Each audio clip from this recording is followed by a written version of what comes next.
તો તેદીએ કીધું હતું અને આજે કહું છું કે મેં ખેલ કરવામાં કઈ બાઈક જ નથી રાખી, પણ હારું થયું માર્ગે ચડી ગયા ને ખોવાઈ ગયા હોય.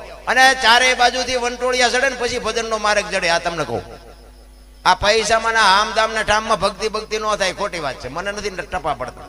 એ તો ચારે બાજુથી પછી વંટોળિયા ચડ્યા ને, કોઈ ધણી ન થયું, ના પહેરેલા લુગડા આગા ન થયા ને પછી કીધું આ બાવા આપણે જો આંગળી હાલત કામનું છે, બાકી ભજન એમ ન થાય.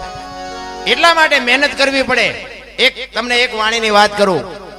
પંઢરપુર મહારાષ્ટ્ર, ત્યાંનો પ્રજાપતિ ગોરો ભગત બાપુ જીવન એવું જીવી ગયો ને, આપણું વાંકાનેરની બાજુમાં રાતી દેવડી ગામ, ત્યાંના ખુમાનસિંહ બાપુને બાપુ વાણી લખવી પડે. તમે જીવન એવું કંઈક જીવ્યા હોય ને તો જગતને તમારી વાહે કંઈક કરવું પડે. આપણે આવડા મોટા માંડવા નાખ્યા હોય ને આપણને આ માંડવાની જો કાંઈ અસર ન થાય, 8-8 દી સુધી આટા માર્યા હોય, ચા પીધી હોય, રોટલા ખાતા હોય, જો કાંઈ અસર ન થાય, શું આ માંડવાનો અર્થ શું? ઈ ગોરો ભગત પ્રજાપતિ માટીના વાસણ બનાવવાનો ધંધો કરે, ફળિયામાં માટી ખૂંદતો હતો. અને એમના ઘરના છોકરું લઈને નીકળ્યા, પાણી ભરવા જતા હતા. છોકરાને અહીંયા હુવડાવ્યું. એ કે તમે ભજન ગાતા ગાતા કઈક ભોણીઓ ન વાળતા, છોકરાનું ધ્યાન રાખજો, હું જઉં પાણી ભરવા. ભગતને બૈરામ બહુ ઠેકાણું ન હોય, બેન ભક્તિ કરતા ભયમાં ઠેકાણું ન હોય. જોકે મારે એવું કાંઈ છે નહીં, પણ મારો કહેવાનો જાજો ભાગ આ લોસા છે બીજે. એટલે એ દીકરાને અહીંયા હુરાવી અને બેન પાણી ભરવા ગયા. ઓલે ભાઈએ કીધું કાંઈ વાંધો નહીં, જાઓ. અને છોકરું રડતું માટીમાં આવતું રહ્યું અને ભજન ગાતો ગાતો આ માટી ખૂંદતો હતો. અને માટી ભેગું છોકરું ખૂંદી નાખ્યું. છોકરું મરી ગયું. એને એમ તો ખરી બહુ કરી, આ છોકરું મરી ગયું એ તો ઠીક છે, મારા ભાગમાં નહીં હોય, પણ કે મારું બહેરું કપાતર છે, આવીને હમણાં મારી માથે ઝાડવા ઉગાડશે, મારીને મારા ઠાકરની લાજ જાહે. પરમ કૃપાળુ પરમેશ્વરને અરજ કરે છે. કેવી અરજ કરે છે? જો આ રાતે દેવડી ખુમાનસિંહ બાપુ વાણી લખે. અમુક વાતો છે ને, અમુક વાતો મારી તમને 2 દી પછી સમજાય છે, ચિંતા ન કરતા, પણ હશે સમજવા જેવી. એટલે ઈશ્વરને અરજ કરે છે. શું કહે છે?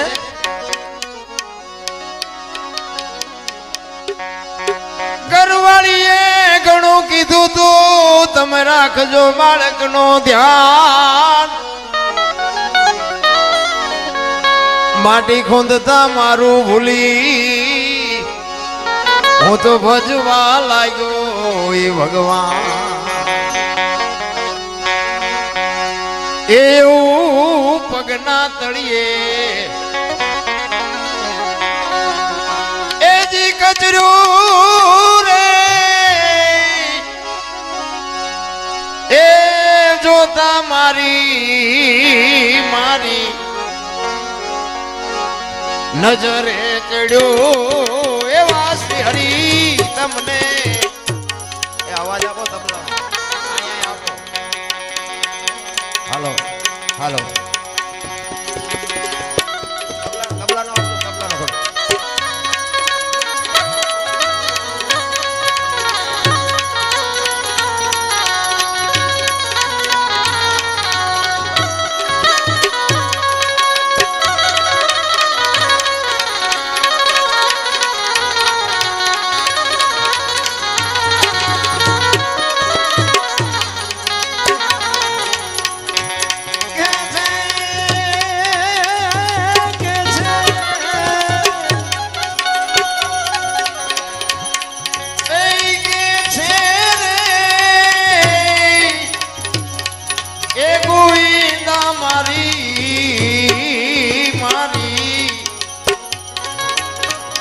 કોણ છે ગતિ એ જીવું ધ્યાન ધરીને, એ જીવું ધ્યાન ધરીને, એ જીવું ધ્યાન ધરીને. જેને જેને ઈશ્વર મેળવ્યો ને ભાઈ, તંગ મોકળા થઈ ગયા, ત્યાં ઈશ્વર મળ્યો છે.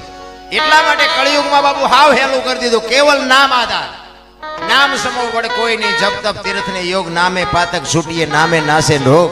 દીકરા નથી કાપવાના, બૈરાય નથી દેવાના, કરવતે નથી મુકાવાનો, કાંઈ નથી કરવાનું.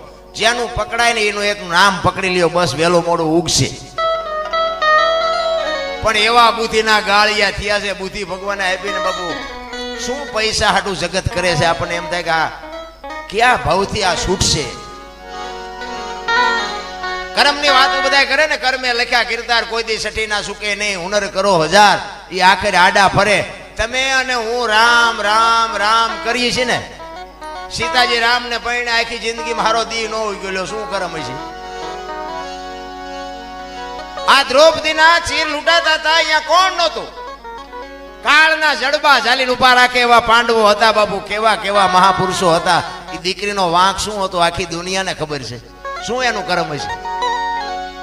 રામ જેવા રામને 14 વર્ષ વનમાં રખડવું પડે, એનું શું કર્મ છે?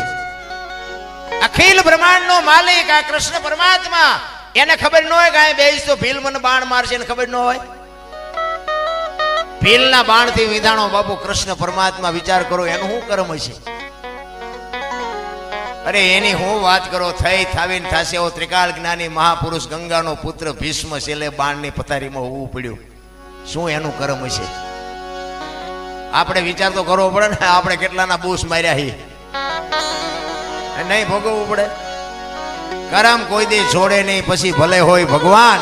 પરાસીના પીપળે તેથી ભીલે લઈ લીધા પ્રાણ. બાપુ અખિલ બ્રહ્માંડના માલિકને જો ભીલના બાણથી વિંધાવવું પડતું હોય, આ માંડવા નાખ્યા છે એ ભગવાનને નથી ખબર?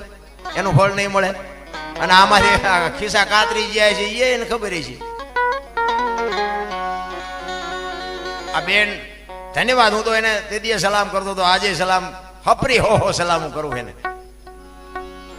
એ ઓલા નથી ખબર કે આ શું કરે છે, આ દીકરી શું કરે છે. આ જે બધા વિકલાંગ બાળકો છે એ બાળકોનું જે જતન કરે છે. હું તો એમ કહું છું કે 1000 હારા હાસવવા હારા 10 આવા નો હસવાય. કારણ કે આપણે ખવડાવવું હોય ને ઢોળવું હોય. બોલો હવે આ તો રોજ નું થયું. ધન્યવાદ દેવાય ને ભલા. હારો દીકરો હોય કોઈ દે આમને રાખજો અહીં. અરે દીકરીને હું તો ધન્યવાદ દઉં છું. ખરેખર દીકરી જબરજસ્ત જોરદાર કામ કરે છે. અને આમાંથી જેટલો થાય ને એટલો બાપુ સહભાગી થાય, જેટલું થાય એટલે મદદરૂપ થાય. અને મદદ ન કરો કે નહીં, પણ નડતા નહીં, કરે ને કરવા દેજો તોય ઘણું. કારણ કે એવું સાચું થાય પાછું. કારણ કે અહીંયા અમારે આવું તો હાલતું જ હોય છે.